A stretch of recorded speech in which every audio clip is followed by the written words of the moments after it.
What's up, everybody? Welcome back to Discuss Impact. This is going to be a quick one. Kind of big news, I think, that I noticed has flown under the radar. Not surprisingly.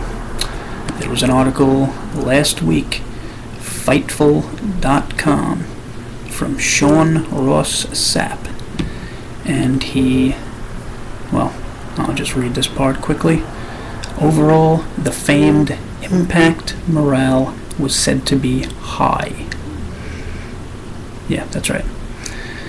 He also goes on to say, A.L.S and Scott D'Amore are well liked and retain the confidence of those on the roster I spoke with.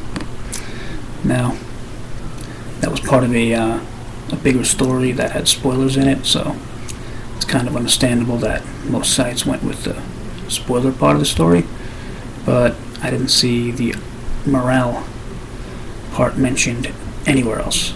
Maybe it was on a few sites, but not the ones I check. I check most of the major ones. So yeah, pretty huge news.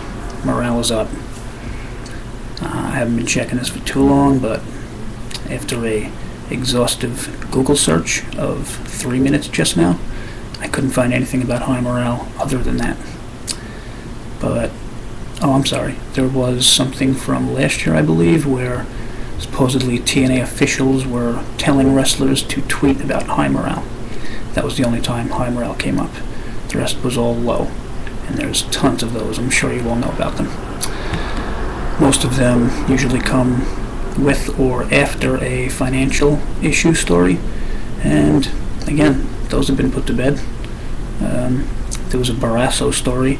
I think that was the last one we heard about it, and he was wrong. You don't believe me? Believe Chris Jericho, who says Anthem has money. They're not hemorrhaging money. At least that's what Chris Jericho says, and I don't know, call me crazy, but I think Chris Jericho knows more than most people when it comes to pro wrestling. But if you want to argue with that, you can find him on Twitter. Go nuts. Also, Kevin Sullivan called out Barrasso at that time. No response, no retraction, no update. Just pointing that out. And that's it. Morale is high. I think that's worth the story. As always, keep it positive, at least when it comes to Impact.